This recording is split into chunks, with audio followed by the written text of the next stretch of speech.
Hello, everyone, and welcome to Friends of the Force, a Star Wars podcast. I'm your host, Brad. And I'm your host, Sarah. And today on the show, we have an emergency podcast. Wow, wow. Cue the Empire klaxon noises in the Star Destroyer, Sarah. That's right. Because we got some big news today. And so we were like, hey, we should probably do a podcast. We're not like a very news-heavy podcast, but this felt like a big moment. Pretty momentous occasion, Yeah. you know? Something that has been often swirling in the rumor mills, not even just like this past year, but for like last couple of years. Kathleen Kennedy is officially stepping down as the Lucasfilm president after 14 years, effective tomorrow at the end of this week, basically. At the time of recording this on January 15th. A couple articles dropped today from Hollywood Reporter and Deadline, and then StarWars.com made an official press announcement. So this is a pretty big deal. This is why we're here talking about it. So, Sarah, do you want to tell us who is taking over the reins over at Lucasfilm in San Fran? Yeah, it's going to be a huge surprise to absolutely everybody who's paid any attention to this, or been, been in the rumor mill or heard things around the grapevine and all that jazz. But of course, Dave Filoni will take on furthering his leadership role as president and chief creative officer, and then Lynwen Brennan will serve as co-president. They obviously we can get into it a little bit, but they both have extensive histories with Star Wars and with Lucasfilm as a brand. So these are very natural successors to the throne, I guess, of Lucasfilm, if you will. Yeah, absolutely. A couple of good quotes here. I did actually appreciate this one from Dave Filoni where he says, Kathy has overseen the greatest expansion in Star Wars storytelling on screen that we have ever seen. I'm incredibly grateful to Kathy, George, Bob Iger, and Alan Bergman for their trust and opportunity to lead Lucasfilm in this new role, doing a job I truly love. And then Lynwen Brennan had also added, I've been so fortunate to learn from George Lucas, Kathy, Alan Bergman, and have unwavering faith in Dave's creative vision for the next chapter in this storied studio's legacy. And how being a part of Lucasfilm has played such a meaningful part in her life and being a part of a community of storytellers. So just some nice comments there. But yeah, this is, again, like you said, not super unpredictable. It was kind of like the writing has been on the walls for a lot of years. I know like way back when people were thinking it was going to be Jon Favreau and Dave Filoni doing a co-president type of deal. And so I thought, I think for a while people have been saying like, is Dave Filoni really equipped for the business side of things? Like, is he ready to take that on? Like, he's really getting his handle on directing live action, and that's still something that is aspiring for him to direct a live action film, which we'll talk about too in a moment. But this felt like the right mix of like, let him focus on the story side of things, let Lynwen focus on the business side of things, which she's been at Lucasfilm since 1999. She started at ILM and then became the ILM leader in 2009. Then she became the general manager of Lucasfilm in 2015. Then the president and general manager of Lucasfilm Business in 2024. So like she's more on the business side of things. And I'm not going to pretend to know anything about how studios operate. Right. Me either. Disclaimer. But to me, it sounds like, hey, you're doing business. Dave, you're doing story, and run with it. Right. Run the ship. And our offices are next door to each other and we talk together when we need to talk, like. Yeah. So, but I mean, Dave Filoni though, there's a lot of opinions about Dave Filoni from both you and I and the fan community at large. Sure. He's done a lot of good for Star Wars. Let me be very clear. I think there's maybe discussions about his work in live action, but like Dave Filoni has made such a huge mark at Lucasfilm, like Star Wars animation being what it was back in the day and having Clone Wars going into Rebels and leading to one of our favorite shows, Resistance, which we know from talking to cast and crew, Dave was a huge supporter of Resistance behind the scenes. Like he was all in on that. Yeah. And not just a supporter, but like really helping and guiding the direction of where that show went and how it came together for sure. Yeah, like holding multiple Lucasfilm retreats at Skywalker Ranch, just like he did with George Lucas back in the day for Clone Wars. Listen, like, full circle. I think about all of our favorite Resistance creatives sitting around that table with the model of the Colossus in the center, and and if I remember correctly, someone we talked to was talking about how Dave would just be sketching Yeah. Yeah. Oh gosh, I think about those all the time. Actually, I would dream of being a fly on the wall in a right. Star Wars Resistance storyboard meeting with Dave Filoni, just seeing what he's sketching. Oh, totally. Okay, so we know this is a bit of like a huge change, a huge transition for Lucasfilm, but it's also not unexpected knowing that Kathy's been meaning to step down for a while, or she's been talking about it, and figuring out that transition. Brad, what are your like when you got this news earlier today? How did you feel about it? What were you thinking about? Yeah, I'm of a couple of minds about this. I will say that I I am excited as I think I would have been with any I think with any kind of leadership change, there's like some sense of excitement of like, okay, like what can this person do? And like we're rooting for the success of both Dave and Lynwen to Absolutely. ride the ship into bigger and brighter futures for the Star Wars franchise. Just like Kathy has done over the last 14 years, right? So there's that piece of it of like, I just want them both to do super well at their job. Hmm. And I want them to get the recognition and I want them to get the praise, etc. There's another piece of me that I don't know a lot about Lynwen. I've never heard her speak. I have full trust in her capacity to do this job, so like no doubts there. As for Dave, though, being chief creative officer and president, which he's been chief creative officer, I think actually for a couple of years now since 2023, when he started show running Ahsoka. Hmm. I haven't always jived with like the most recent live action Star Wars content outside of Andor. Like, wasn't the biggest fan of Mando season 3. Wasn't I mean, I think Ahsoka was good, but like again, I compare a lot of things to Andor, which I know I like shouldn't, but like to me that's just like the gold standard of writing and directing and production design and all those things, right? In the way that we use physical sets in that show. Right. And so I think my trepidation with all this is just I want to make sure Star Wars just doesn't become one monolithic thing of the Mandoverse and just Dave's vision of things. Like I just don't know how protective he is of his creations. And I know he said in the past, like, I don't want anybody else writing Ahsoka. Which like I understand. He helped create the character. But I also think like now that you're the president of the studio, like, are you willing to share the pie, share the load around, and give other people a shot just like George gave to you, you know? Yeah, I think that that's a really interesting thought. I echo much of what you said about Dave and his stories across his time at Star Wars. I'm on record as not being the world's biggest Mandoverse fan. So and that being the biggest chunk of what he's done over the past 5, 6, 7 years. So that has me, as you said, a little trepidatious, like a little going, where are we gonna go from here? But at the same time, his work in animation I've loved, and I really feel a lot of faith in and like really care about deeply. So it's interesting to me that his timeline within all of his projects is a bit of a mixed bag for me.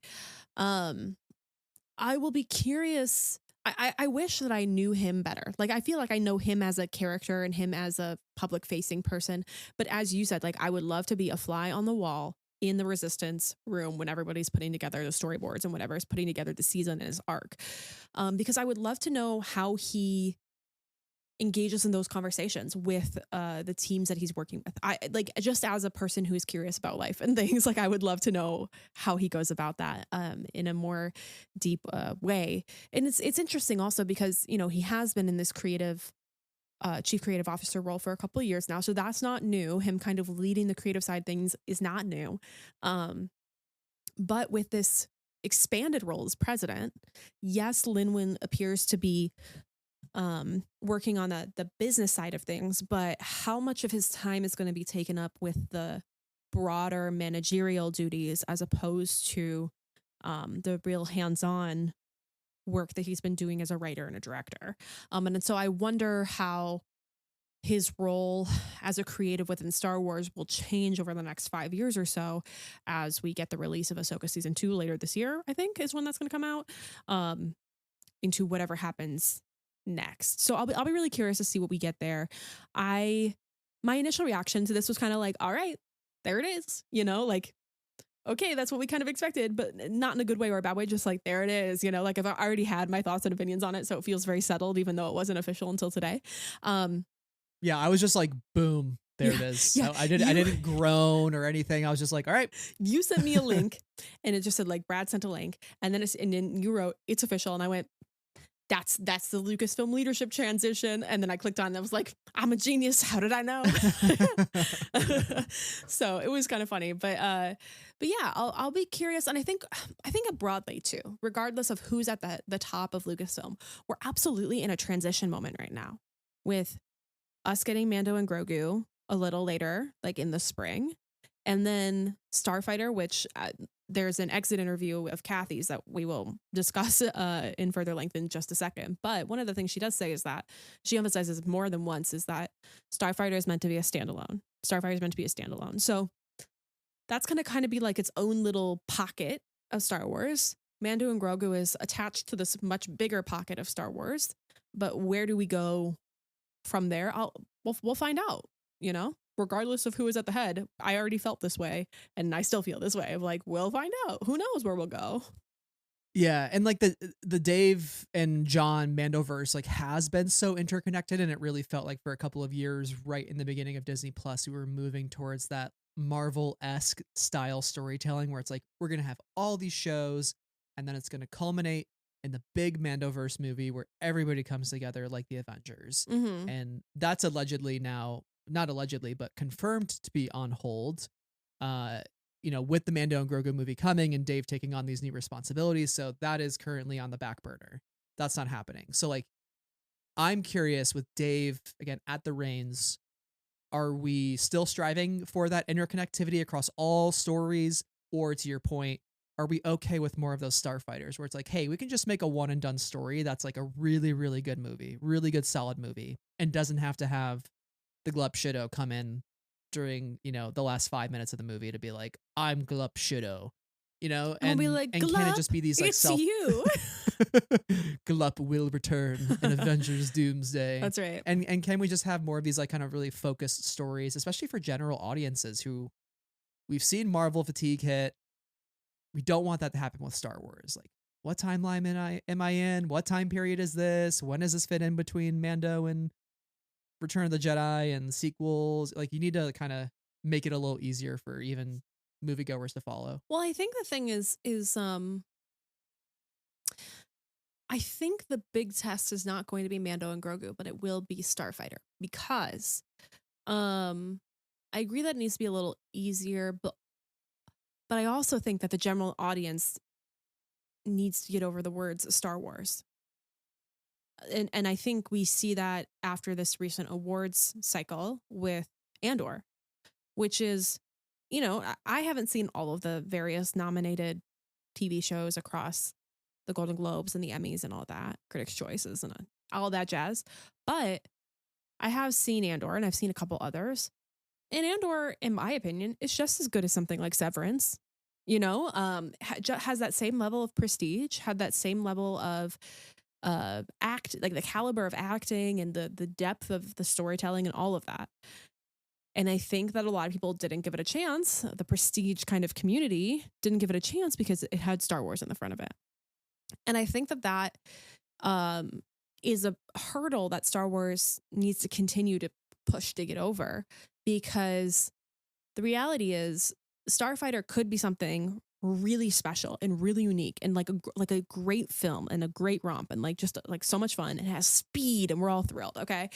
But like maybe the general public goes, well, I don't know where this fits in the timeline. Does it matter? I won't go. Or they could be like, oh, it's not connected to anything else. Okay, I will go. It's kind of like we just kind of don't know what it'll look like yet. Because I think like interconnectedness, like I fell off of Marvel. I was a casual fan, but I would go see everyone.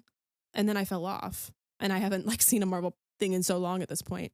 But same for Mando and Grogu. I had just had a friend who was like, my mom is starting to watch Mandalorian just because she was like kind of interested and wanted to have something to talk about. And I was like, that's awesome. And she was like, well, what does she watch after that? And I was like, well, There's Mando seasons 1 and 2, and there's one season of Book of Boba Fett, and there's Mando season 3, and there's Ahsoka season 1. You kind of do have to watch the Mando 1 and 2 to get to Book of Boba Fett, because there are 2 episodes of Mando in Book of Boba Fett. And I was like, that's very That's difficult. a fun one to explain. And that's very difficult to explain to my friend who has never engaged with Star Wars about their mom, who has also never engaged with Star Wars. You know, like that's just not as easy to do. Whereas maybe Starfighter could be easier to be like, you just got to know that there's lightsabers. Yeah, you know, I just you got to keep finding those Andors, and again, not saying everything has to be Andors, but the way everything has to be Andor, but the way that Andor was so accessible, and I think also partly because it is so timely to what we are seeing in our real world. Sure. Weird that it was written much before that, but Andor tapped into something that is like historical. It's cyclical. The way that these things happen in history, and like people latched onto that. People started buzzing about the show. People are, using writing from the show and their protest signs on the streets. Like that to me is impact, cultural impact. So how can we just create that cultural impact again, where we get people talking, even the people who have been somewhat disconnected from Star Wars over the years? And not to jump too far ahead, but I did want to call out this one quote from Kathy in the Deadline exit interview from Mike Fleming. And it kind of ties into what we're talking about, where Mike had asked her, what were some of the highs of your time at Lucasfilm? And she said, quote, realizing how many people love Star Wars. You're walking into something that has enormous expectations, yet at the same time, you know that you've got to find new characters and you have to expand the galaxy, and you need to think about who the new audience is. That's what I feel. That's what I feel that I did. And that's what I feel all the people that I've worked with over this last decade did. End quote. And I think that to me is the recipes for success for Dave and Lynwen, is how do we find who that new audience is and how do we bring them in? Is it going with the same thing? Is it continuing and doubling down on the Mandoverse and those type of interconnected stories? Or is it just making good movies and forgetting how tied together they are? Just like make a good story, bring some really cool and fun actors and talent into the film, like a Ryan Gosling, like a Matt Smith, like a Mia Goth, and Amy Adams. Oh, thank you. And I was Aaron about Pierre. to be like, if you don't say Amy Adams right now. Like we're getting some good, and then we're getting some new talent in the form of Flynn Gray, who's a 14-year-old kid from Ireland who Kathleen Kennedy is hyping the shit out of and saying he's awesome. So like I think we just need that type of direction in Star Wars. I just want to go to the movie theater and experience that. And it's just, again, how do you get that new audience to buy into what you're doing, right? Like how do you bring them in? Okay, should we jump to kind of the article and the projects and all that, because I feel like like we're ready to talk about it. Because the thing that I would like to say is that I feel like there's a real tension between how to bring new audiences in and exciting storytelling and what the people with the purse know will make the most money the fastest. And I think we saw that when our beloved Steven Soderbergh, Adam Driver, Scott Burns, Hunt for Ben Solo script got shelved, and that all news came out, right? Because the new audience came and loved Ben Solo and Kylo Ren and loved the sequel trilogy and would love a continuation of that story, feeling like The Rise of Skywalker didn't fully complete what that character had to say. And then it's like, we're not going to do that. I don't really get how he can live. And so I feel like that's a tension. And like, but also just look at the landscape right now. Movie theaters aren't doing well. Executives at Disney, bless them, are remaking every movie under the sun. Moana, which came out less than a decade ago still. And it's now got a sequel and a live action remake. And it's like, we're doing literally the same thing over and over again. And it's like, at what point do those returns become diminishing enough that you're willing to take a chance again? And I think that's what's really curious, because what we learned in this article is that there's a lot of projects and a lot of various statuses that Kathleen Kennedy says are really good. Yeah. Let's go through a couple and keep on that topic of being bold and taking risks, and when we should and should not. So currently active. It seems like the most active, aside from The Mandalorian and Grogu, which comes out this year, couple months. Yeah, they're almost done with that Starfighter. movie. Yep, Starfighter just wrapped shooting in November. That's in post production, so that's coming out in just over a year. So that's awesome. Can't wait. I'm actually really excited about that film. Next up to bat, most likely, what it seems like is the Simon Kinberg trilogy, which we learned Simon wrote something very good, quote, very good in August. And then he just finished 4 weeks ago a 70-page treatment. And then he's going to provide another update to them in March. And Kathleen said that like Dave and Lynwen are very much on board with what he's doing. It's going to be a part of a new trilogy that takes us in the 2030 and beyond. So like this feels like something that they are definitely all in on.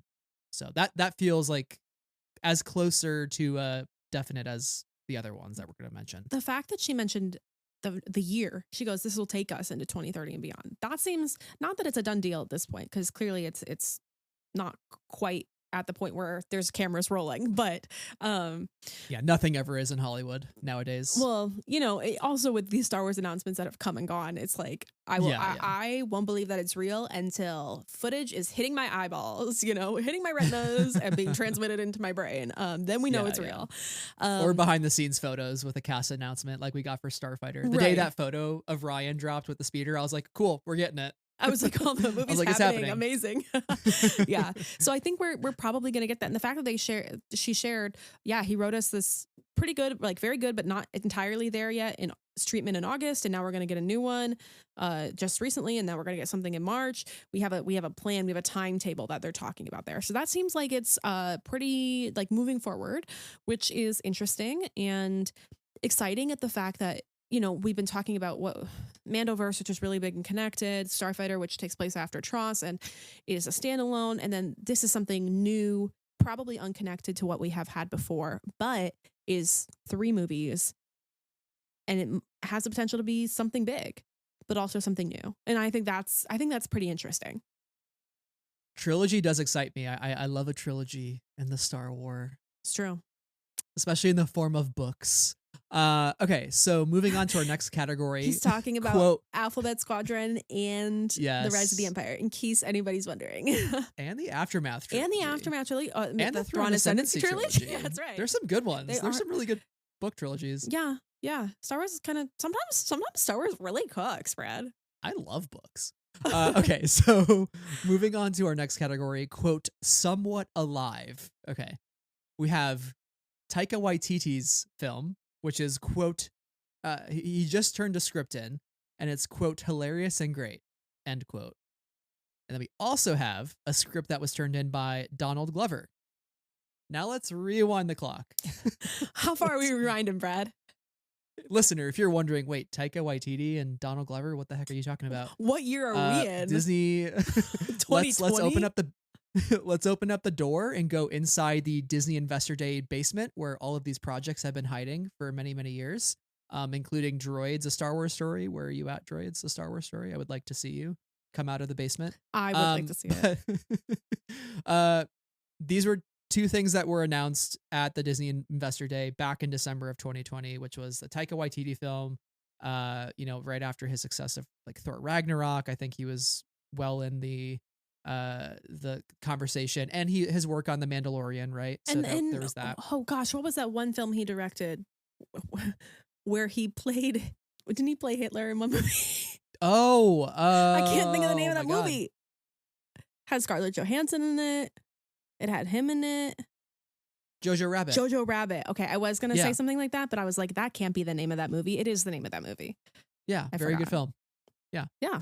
And then Donald Glover, which was supposed to be a Lando film, and then we kind of heard rumblings that it was a Lando TV show, and then maybe it's now a Lando movie again, and there have been people that have been on and off and on, and now it seems like Kathy's acknowledging Donald Glover has a script for it. So wasn't there another creative that was attached to it that left, or was that a different series? That was the Lando show, and I'm blanking on his name right now. But I think it was Justin Simeon. Yes, it was. That sounds right. who I think did Dear White People, I believe. Oh, okay. Yeah. And he also worked on the Haunted Mansion movie. Oh, okay. Yeah, but his name was mentioned in the mix at one point, and now I don't think it is. Yeah, so he dropped off at one point. But these are the two that I would never have expected to be somewhat alive. Right. Me out either. of anything. Me either. Right? And especially when we go into our next category here, which is, quote, back burner. These are on the back burner. Which they're dead. On hold, They're dead. whatever you want to call them. What's the phrase from the High Republic? They're missing, presumed dead, as we would say in the High Republic. God. No. Oh man, actually, ouch. Yeah, ouch time. Okay, so we have the Dave Filoni Mandoverse movie, which again was supposed to be like an Avenger style team up of all the different TV shows. Mm-hmm. Now we have the James Mangold, quote unquote, Dawn of the Jedi movie, which Kathy officially, I don't know if this has been officially confirmed. She mentions Beau Willimon by name. Yeah, no, it had been James talked Mangold. about. Okay, maybe it was talked about then. Yeah. Yeah. And she said it was a, quote, incredible script, end quote. Sarah, if I tell you, if this movie never sees the light of day, I will be so sad. You're gonna. So if this movie says the light of day, I'm literally gonna end it all. And but you're 80, and you're like, that movie never saw the light of day. It's over. You're like, I was really holding out for this one. Like, what is Beau Willimon gonna cook with a Star Wars movie at his fingertips? Like, I need to know what the man's got up his sleeve. Let us remember, this man is responsible for many of our most glorious monologues in season 1 of Andor. Yes, sorry, I just assumed. I made an assumption. I was thinking about Andor. I hope everybody else was too. But yeah, like, he's responsible for some of the most beautiful dialogue and storytelling in season 1 of Andor, and I was so excited to hear that he was writing a Star Wars. Like, oh, that's going to be the one. And Mangold obviously has a great filmography that has such style and I think a really unique eye. So it's a shame.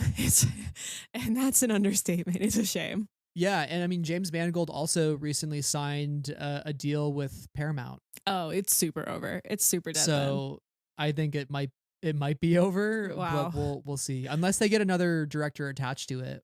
Like, okay, just hear me out. Hear me out. God. Imagine they're like, hey, Rian Johnson, we got this great script from Andor writer Beau Willimon. But will you come direct it? But I like Ryan's writing. And Ryan gets that's true. True. I really like Ryan's writing. But what if the first Jedi Temple is on Octo and then Ryan gets to do Octo all over again and it's great and we're all celebrating and it's a glorious day. Do you know why it would be the best if that ever happened? Because we would have Porg Mania 2.0. Oh, we would. Yeah, we Give would. me back Porg Mania. I miss Porg Mania. What a time when the thing that brought me the most joy was a Porg. Well, that could happen again. Porg is one of my saved Mercari searches. I'm looking up the new Porg listings every day on Mercari. You think I'm joking? I am not. Hashtag make Porg Mania 2 happen again. Yeah. Make it happen. That's right.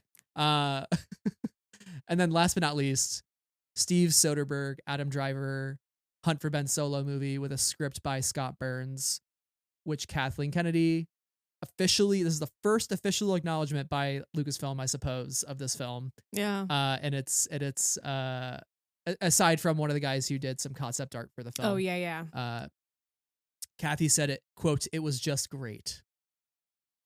Listen, we're living in a sad time right now when the two movies that we were like most hyped for, now that we know about them, are like, yeah, these are the ones that are DOA. Not coming. Yeah. I can't be. The thing is, I can't be upset about the Mandoverse movie because that is out of everything that's been announced or discussed. Like, that's the one I least was interested in as a non-Mando person. And I also think we don't need to do the Avengers in Star Wars. Like, we're good.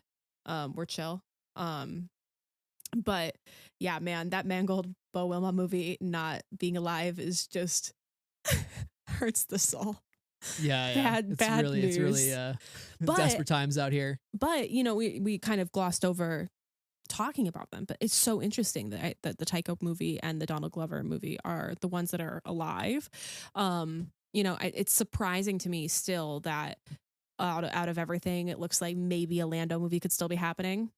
Considering the sort of, I guess, financial flop that Solo ended up being. Not that Donald Glover wasn't great as Lando. I think he was great as Lando and could be great as Lando again for sure. But it is surprising to me that is maybe the thread that's hanging on, considering Solo. And then Taika Waititi, he like really had a rise in the late 2010s. But I haven't heard as much from him in the past few years. So I had kind of thought this was maybe like, oh, his popularity's waned a little bit. Maybe he's not doing this anymore. Pursuing other things. Yeah, no, I would definitely say Taika's popularity has waned, especially after Thor: Love and Thunder. I don't think a lot of people, general audiences, didn't really love that movie too much. Okay. And I feel like things he has said occasionally, like in the press circles, and have rubbed people the wrong way. But I would take a Donald Glover Lando movie at this point, or Lando. It's funny too, because in the same breath of this article, one of the final questions from Kathy to Kathy is, do you have any regrets? And she says, quote, "No, I don't really have any regrets. Well, maybe a bit of regret about Solo, a Star Wars story," end quote. I'm like, geez, just taking shots at Solo in the final minutes here. I was so surprised if she said that, because she could have been like, no, I don't really have any regrets. I mean, or she could have been like, yeah, I have some regrets throughout my time, but overall, I feel so positively about my tenure at Lucasfilm, and every project has been special, and the lessons we learned have helped me continue to grow as like an executive and help grow the studio or whatever. And she's like, well, Solo, actually, when I think about it. And her point there was that she didn't regret the filmmaking and movie making aspects of Solo. She regretted doing it conceptually, because she says that just fundamentally you cannot replace Han Solo, at least right now. She says Alden was wonderful, but they gave him an impossible situation, basically, right? So, and I would agree with that. Like, I'm an Alden defender. I'm an Alden as Solo lover. I think Alden Ehrenreich too has just had a huge surge in popularity over the last couple of years. Like, he's in a lot of different things, Oppenheimer included. He had some great moments in there. Yeah. But yeah, I think it was just like partially too much too soon. I think quality of the movie story is up for debate, certainly. But like coming a couple months after The Last Jedi, when there was already so much toxic discourse online, and people, not everybody, but like people were just feeling low about Star Wars because of the discourse and because of negativity. And it was just like a really weird couple of months.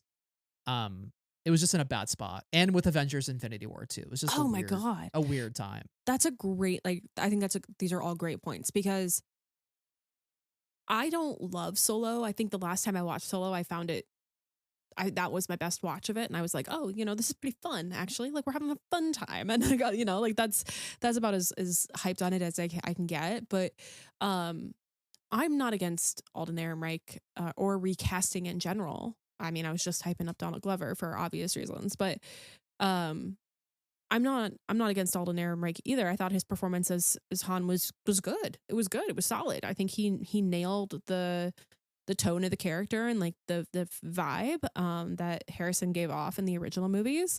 And so I thought that was a successful element of it. But considering the timing, or their choice to put that in May, I think maybe was its biggest downfall. And I think because the environment was so toxic. It was so difficult, because it felt like the contingent of people who hated The Last Jedi was so loud. They were so loud. And then other people who just wanted to have a fun time, or maybe going like, I don't know if I want to engage with Star Wars right now, or how I want to engage with Star Wars right now, or we're feeling, people who like the movie, like I'll include myself in this. I felt really defensive about The Last Jedi. Like, yeah, same here. I was like ready to throw punches for that movie, because it's so personal to me as a life-changing film for me. So I was on the other end of that. But also, there's a huge difference in tone and style and production between Last Jedi and Solo. So it felt like a little bit of whiplash tonally. And for me, quality-wise, but I know that's not the same for everybody, so that's fair. And then the other piece of it is that there was a lot of drama around the production of that movie. And I felt like a lot Oh of my that was God. public. Lord and Miller. Yeah, that's right. And so I think that was a little impossible to win in that Yeah. particular context. It was like Lord and Miller people were so hyped about them. And they wanted that to be like a pure comedy from what I remember. Like Yeah. Han Solo was going to be like jokey. Right. And people like them, so it was like, oh, now we took off these people that we like. I'm excited for Project Hail Mary. Oh, they're doing 2 Project Hail months. Mary? Yeah, with Oh. Sandra Hüller and Ryan Gosling. I'm so behind. Comes out in 2 months. Comes out in 2 months. Go see it. Go see it in the theater. Lord and Miller and Ryan Gosling. Yeah. But yeah, I think people liked them. So when they got booted from that movie, it was like, well, that's in trouble. And it's like, Ron Howard ended up directing that movie, right? Yeah. Okay, I'm not going crazy. I was like, okay, I know Yeah, the that name I'm happens. about to say is the right name, but it's like he's a beloved figure as well. It's not like he is wild, but like he definitely has a different tone than Lord and Miller. And there was so much discussion about the way that movie shifted that I think people who knew what was going on walked into that movie potentially with the lens of like, a lot happened here. It's kind of like I can't even think of the film, but there's one film where an actress wears a wig for the reshoots. And so, well, okay, that happens for Rey, but I think it also happened in oh gosh, I can't think of her name. She was a companion in Doctor Who, and then she played the robot character in Marvel, and she shaved her head. Do you know who I'm talking about? She's a redhead. I think there was also something. Oh, Karen Gillan? Yes. Karen Gillan. In Guardians? Yes, that's exactly who I'm talking about. But I think there was also one where it was like you could tell like she was wearing a wig and something that she had been in prior to shaving her head or something of that sort. So I think people were walking into it going, well, what's new and what remained from the original film? Yeah. Yeah, no, certainly. I think that... Sorry, that was very long-winded of me. No. But I think this whole discussion is to say it's curious, given Kathy's comments on Solo and Harrison and Alden, still pursuing a Donald Glover Lando movie. And I think it just shows confidence in Donald Glover being able to carry a movie as Lando. I think he personally is an amazing and talented performer. I think he exudes the character of Lando Calrissian very, very well. And I think he can carry that mantle very effectively. So I would love to still see it. But I would say notably not mentioned from Kathleen Kennedy is the Charmin Obaid-Chinoy Rey movie. Yeah. Which would mean that the Rey movie, the James Mangold movie, and the Dave Filoni Mandoverse movie, all announced as the big three at the Lucasfilm showcase in Celebration London 3 years ago, are not happening, potentially. Wow. So that's wild. But also it makes me wonder, we know Simon Kinberg's trilogy got completely upended, according to Kathleen Kennedy. So are they trying to work in something with Rey into that trilogy? Are they trying to rework some things? Are they trying to rework in Ben Solo? And I think, like, most notably about all of this is Kathleen Kennedy saying anything's a possibility if somebody's willing to take the risk. Which to me feels like some shots being fired at some certain C-suite level people. But I also think it's a reflection of the industry right now. Yeah, going back to our opening comments here. Kathleen had also said, I remember when I came into this job, the first thing Bob Iger said to me was, quote, be bold. I've always liked that because I think you have to be bold and you have to be willing to take risks with people and with ideas. Otherwise, you are just doing the same thing. Right now, we're in an era where companies are so risk averse, and I get it. I hear all the conversations. They've got Wall Street to please, and I get it. But I also believe that that's what's contributing to things disappearing ultimately. I just think you have to take those chances. Everything I just reeled off to you is taking a bit of chance because none of those filmmakers are just walking in trying to do the same old, same old. I'm excited by that, but the studio's nervous about that, and that's kind of where it sits at the moment. End quote. Whew. So to me, again, that aligns with a lot of what we heard about the rise of the hunt for Ben Solo, which was Kathy loved it, Lucasfilm loved it. They brought it to Alan Bergman and Bob Iger, and they allegedly shot down the idea because they couldn't see how Ben Solo could be alive, right? And they don't want to take the risk of audiences being confused or audiences not bought into the sequel trilogy and not showing up for this film, which, like, I think they're cuckoo bananas if they don't think a Adam Driver, Steven Soderbergh movie is going to make a bajillion dollars. But her last comment there of the studio is nervous, which again, I get the feeling that Lucasfilm wants to take a lot of chances. I've always been very like defensive of Lucasfilm and feeling like they want to take those chances on certain filmmakers like Leslie Headland. And I feel like oftentimes when we see these things, not my baby. Don't mention my baby Acolyte. No. I know. But we know Kathleen loved working with Leslie. She loved working with Rian Johnson. Like we see these things get axed and canceled or whatever. I sometimes feel like it's coming from one more level up that's out of her control. Mm-hmm. That's always been my feeling. Acolyte 100% was. Yeah. Yeah. Certainly. So. But it's interesting, and that just kind of begs the question of what type of filmmakers are going to work in Star Wars. It also kills me because it's not like our best buddy Disney is hankering for cash. No. You know? No, certainly not. It's like this infinite growth that our particular breed of capitalism or capitalism in general demands. And it's like it can't be a modest success. It has to be a runaway success. And what will be a runaway success? Let's do Frozen again. You know? And it's just kind of killer because it's like you have to give time to let things grow, and you have to give time for things to find audiences. And I think that's one thing that Netflix has really bungled over the past few years is like things take time.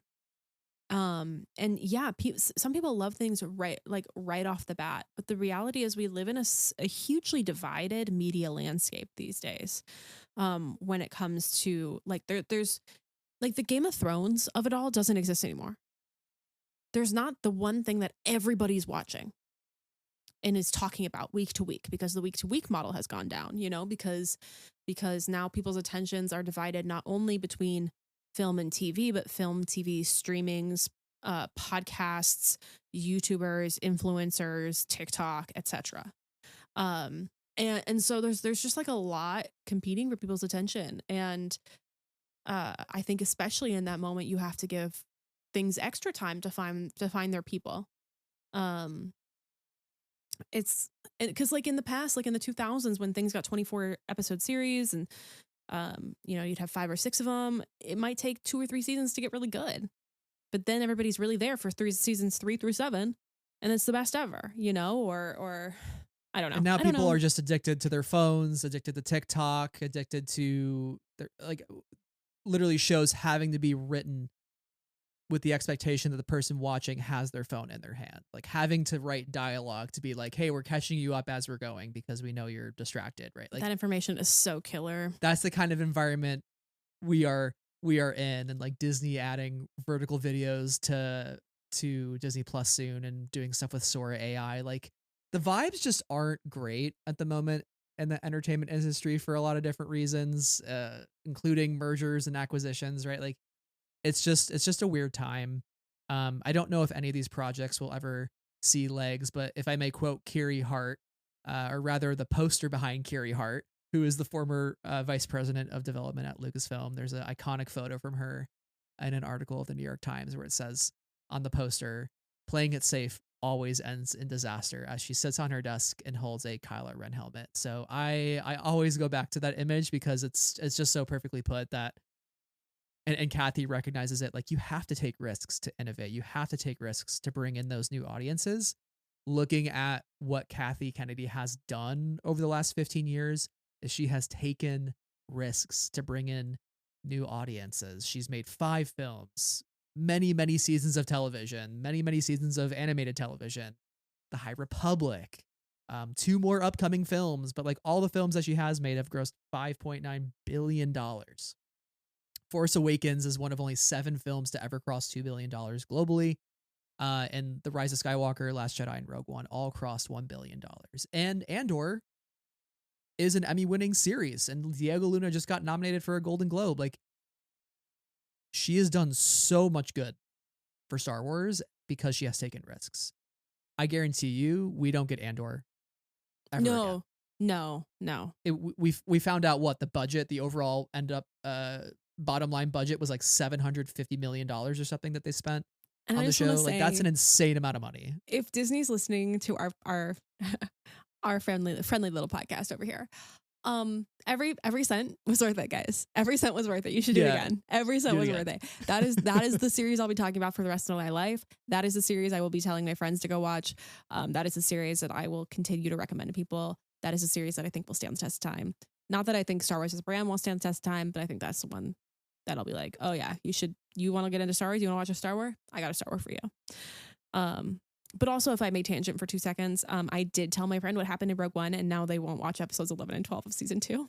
This is my friend, one of my friends who has never seen any Star Wars before and was like, I love Cassian Andor, and it refuses to watch Rogue One. How could you do that? Well, I thought they knew. And I was like, well, yeah, he dies. And they're like, what? And I'm like, no. Yeah, you don't know this is him going to his death? Like, oh my God. Anyway, I'm sorry. That's my silly tangent, but I'm going to bring them over to my house. I'm going to hold her hand and Plop we're them going to in the watch. seat, We're going to yeah. watch the last 2 episodes. It was really funny. Actually, they were over at my house recently and I was like, surprise, this is an intervention. Hey, order a Lou Malnati's pizza for them and all is well. So that's my... Thank you so much. I'm going to write that down. Yeah. But I mean, speaking of Andor too, and thinking of Tony Gilroy, there was one section in here where the reporter had asked her about like, how do you get people like a Ryan Coogler to work in Star Wars? Like, what is the ingredient, right? And she talked about like, this is the thing that she's been trying to do like while she's worked at Lucasfilm, right? Like we got the Tony Gilroys, we got the Leslie Headlands, we got the Ryan Johnsons, J.J. Abrams, right? Like we got all these like big heavy hitters, and she said the trickiest thing is to find a filmmaker and say, you can step into the space and you can still be you.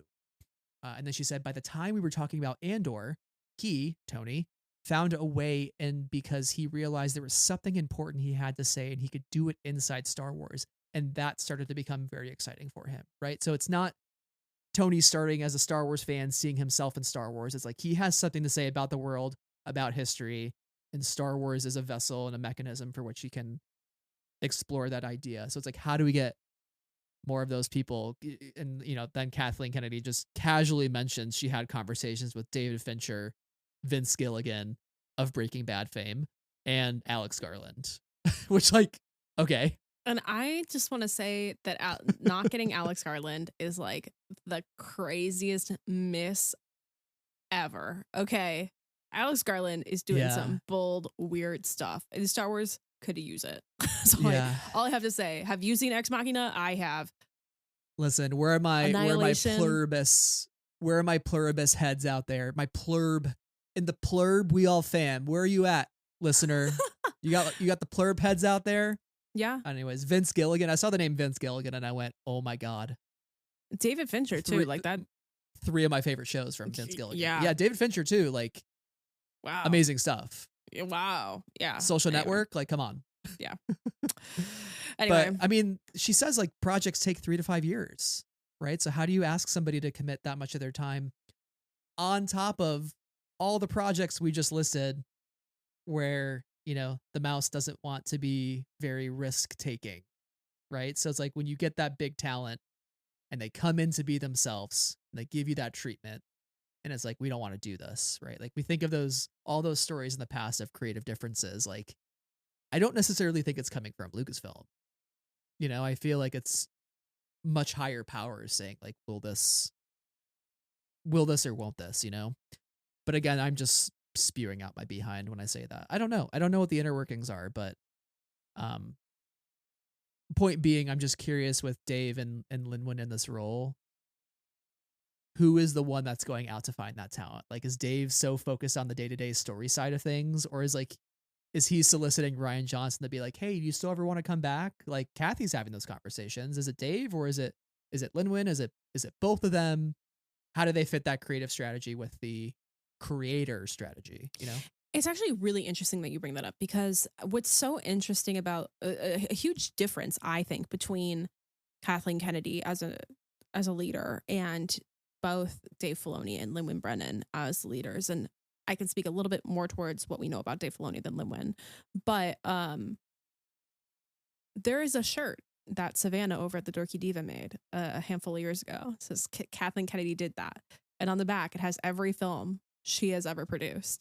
And let me tell you, it takes up the entire back of the shirt. It's a great shirt. It's awesome. It's so cool. Everybody but check out the Dorky Diva podcast with yes, Savannah and Tori. Cannot recommend enough. they're great. They're really They're great. wonderful. But that shirt in particular, and they're also both incredible artists. I love them. Okay. But that you know, she came into this role. You know, she's in her 70s now. We did a little Google before this episode. We were like, what? But she's in her 70s now, and she had a whole career working with many people we consider to be greats and titans of the film industry prior to coming into this role. Whereas it seems that both Dave Filoni and Lynwen Brennan have made their careers at Lucasfilm. We know their names because of their work within the Lucasfilm sphere, by and large.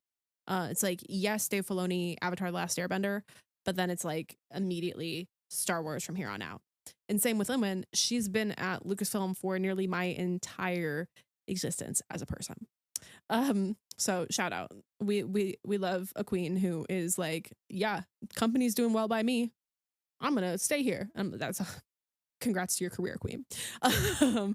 But like, you know, so it's interesting is what are my point being in all of this is what are their relationships with the film industry and TV industry at large beyond the scope of Star Wars?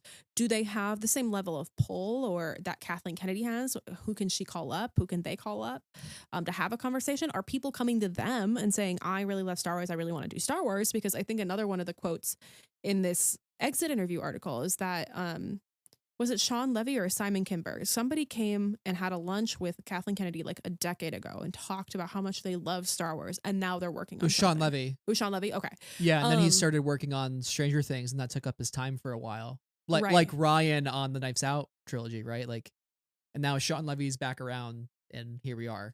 But it's like, well, that's a connection she was able to make, and then something happened many years later. It's like, how are they cultivating those connections? What connections do they already have to the film and TV industry at large? These are the things that, like, again, I'm just nosy about. I'm just curious. So it'll be interesting to see how they recruit talent and recruit new people in. And I think TV's been good, doing a good job of bringing in some, you know, exciting directors throughout Mandoverse and as well as Andor. Yeah, I literally have the list pulled up here from Mandalorian. Like, I mean, Dave and John brought in Rick Famuyiwa, Deborah Chow, which is how we got the Obi-Wan series, Bryce Dallas Howard, Taika Waititi, Peyton Reed, Robert Rodriguez, Carl Weathers, Rachel Morrison, Lee Isaac Chung, Peter Ramsey, Steph Green. And then on top of all the Andor directors who I don't have pulled up in front of me right at the moment. But like, yeah, we have gotten a lot of really good directors for TV, and I think that's what my earlier comment was, like, how much influence does Dave exert there with that networking and to keep pulling in all that new talent? Like, can we keep that talent pipeline fresh, or are we going to keep pulling from the same well? And that's where Star Wars could start to feel a little bit repetitive. But again, like, I'm open. I'm going in with, like, please do a great job. I don't have, like, necessarily any preconceived expectations at this point. I feel like anything could happen, you know? Right. And I just hope Star Wars continues to succeed, because, like, I love talking about Star Wars with you on this podcast. Like, it's fun, and I want to keep doing that for as long as we can. Until we're 80. That's when the contract I signed is. I've not signed that you've declared I've signed. But it'd be really cool if some of our favorite things were able to continue. But and I think sometimes I think about the cancellation of those things or the ending of those projects. If you've listened to this podcast for any period of time, you know what they are. Two of them start with A. The other one is books. But it's just like we are in that transition time, and I'm kind of open to whatever the future of Star Wars will give us. So we're in a wait and see moment. I wouldn't say that I'm like chomping at the bit, but I am cautiously hopeful that like the future of things can be really vibrant still. Yeah. There has been an awakening. Have you felt it? I will, maybe we can close out here with this final quote from Hollywood Reporter, which says, others point out the company stepped back from announcing projects, both feature and TV, last year as Kennedy negotiated her exit and a search for successors took place. For all intents and purposes, the company was spinning its wheels. Now, these sources say Lucasfilm can move ahead with full force as it seeks to recapture the excitement and creativity of a more civilized age.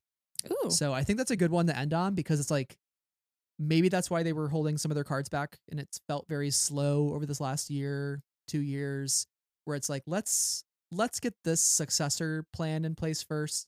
Let's figure that out. And then once the cat's out of the bag, once we get Dave and Lynwen in place, let's just go full force. Let's get these projects that maybe are on the back burner. Let's get them greenlit. Let's get them going. They're good projects. We'll start to see some motion.